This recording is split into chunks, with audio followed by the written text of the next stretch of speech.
Welcome to my kusina. Magluluto tayo ngayon ng shrimp with egg. So, ang shrimp po natin ay frozen.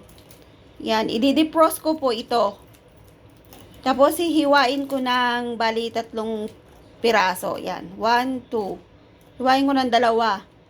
So, pagkatapos po nating, ma-defrost at mahiwa, i-marinate natin siya ng paminta, asin.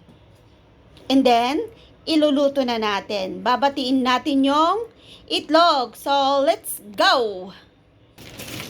So, yan po yung i-defrost natin.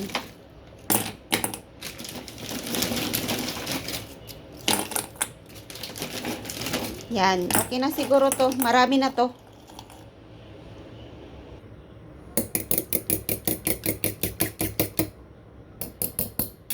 Kulang yung itlog natin. So, maglalagay pa tayo ng isa.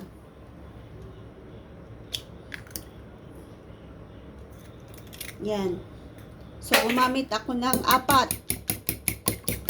Kasi 4 kaming kakain.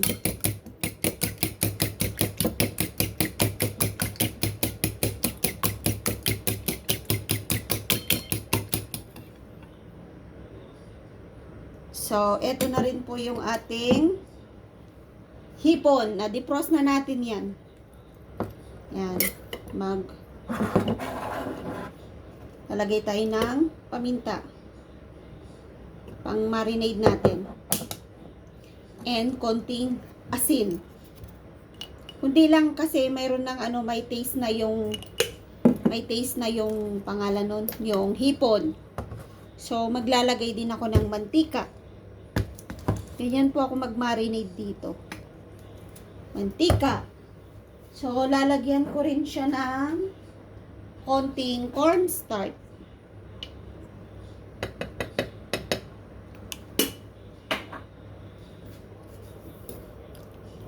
Yan, haluin na natin at magluluto na tayo ng hipon at saka tawag niyan, hipon at saka itlog. Yan, 4 kaming kakain. So, kasya na to. Yan.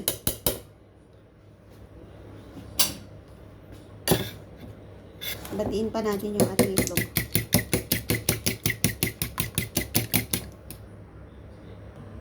So, on natin yung ating kalan. At ipainit natin yung ating kalan. Kasi magpiprito tayo ng hipon. Ipiprito muna natin to.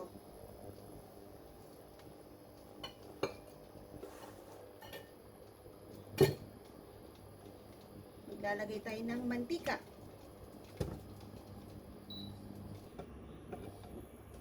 Hintayin nating uminit yung kawali kasi pag hindi mainit yung kawali, hindi naman siya didikit pero hindi siya magkukulay orange.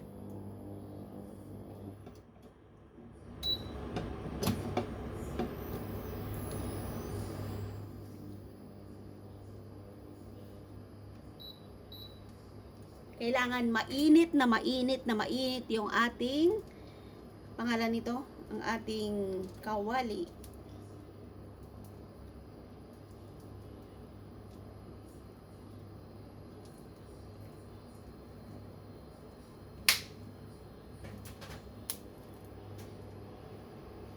Tago na natin. Simpleng luto lang yung yung hipon at saka itlog. Madali lang siyang lutuin.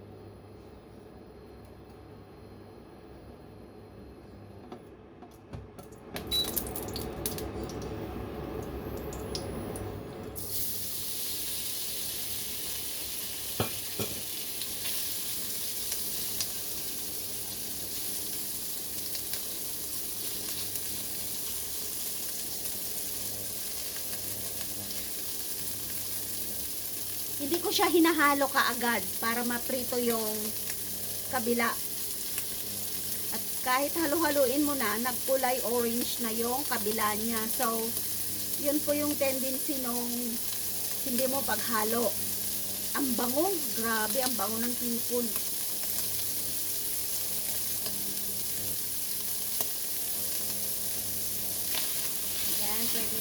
haluin.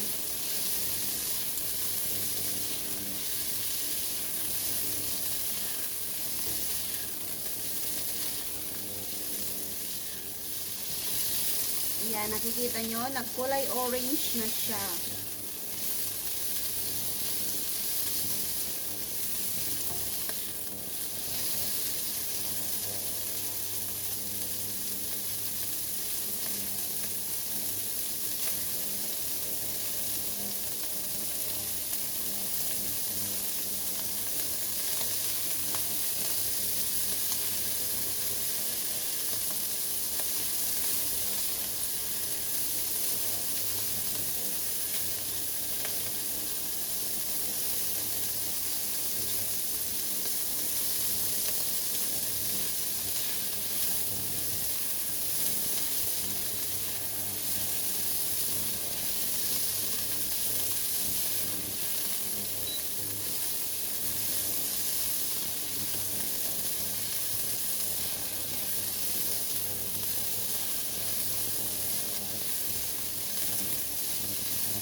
Ang bango, grabe.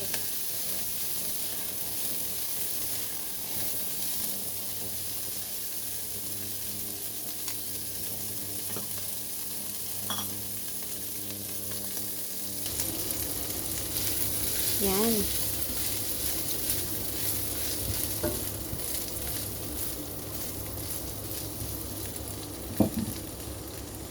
So, maglalagay na tayo ng itlog. Ready na yung ating hipon.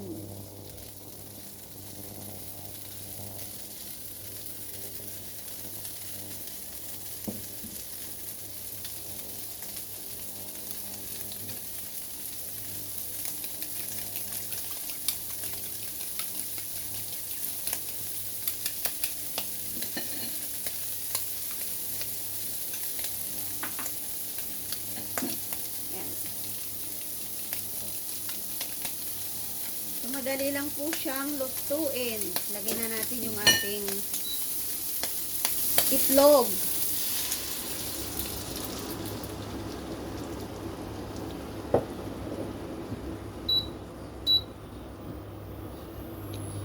So, hayaan muna natin para yung pinakailalim niya maluto.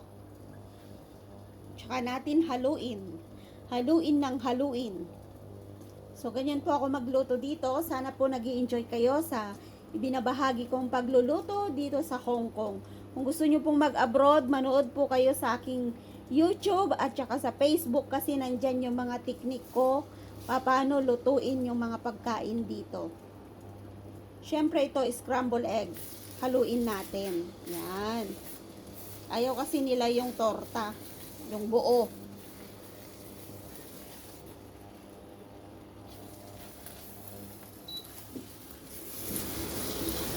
Gusto nila yung may sabaw-sabaw. So, inoff ko na po yung ating lutuan. Inoff ko na po yung kalan. Pero, continuous halo-halo pa rin para ma-juicy-juicy. Yan, gusto kasi nila yung may juicy-juicy yung itlog. Yan. Perfect.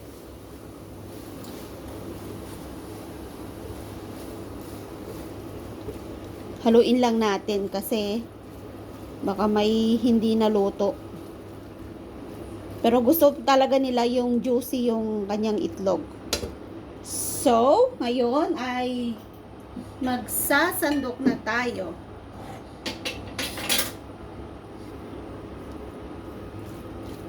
Dito ka na ilalagay.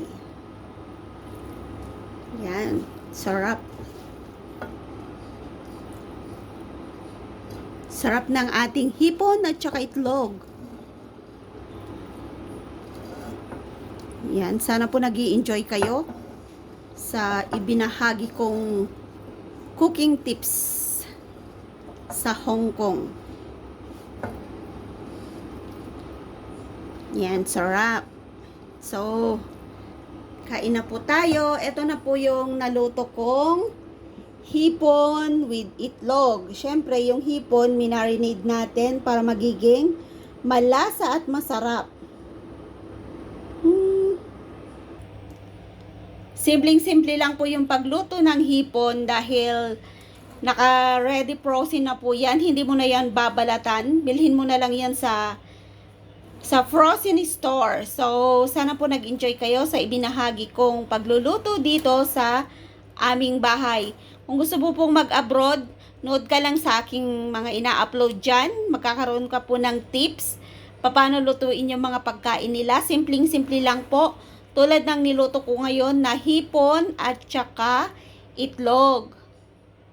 Yan, sana po nag-enjoy ka. Thank you for watching my YouTube channel. Please subscribe, Lynn Jigo Vlogs, and don't forget to ring the bell for more videos. Maraming salamat po sa inyong lahat. Yan, tutukan ko lang yan. Sarap. Diba, ang sarap?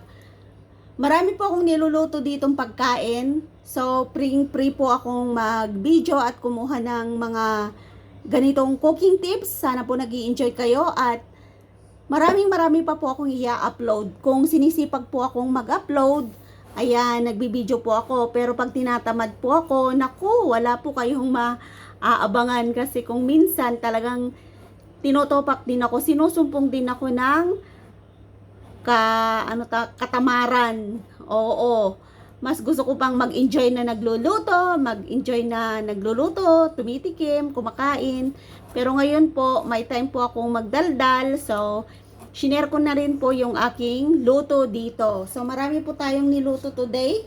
Ito yung isang niluto ko. At saka yung isa ay yung giniling na karne. Asa na ba? Dali lang, hay, papakita ko yung aking giniling.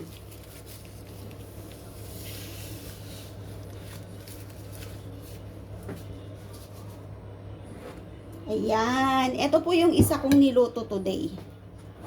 Ang giniling na karne ng baboy. So, kung gusto nyo pong makita kung paano to niluto, i-upload ko rin po sa aking YouTube channel. So, abang-abang lang po kayo o kaya manood kayo, baka na-upload ko na. So, kalkalin nyo lang po yung mga luto ko dyan. Maraming recipe yung nandyan. So, nag-enjoy po akong kumuha ng video dito sa aking bahay. Bahay pala ni Amo. So, maraming salamat po sa inyong lahat.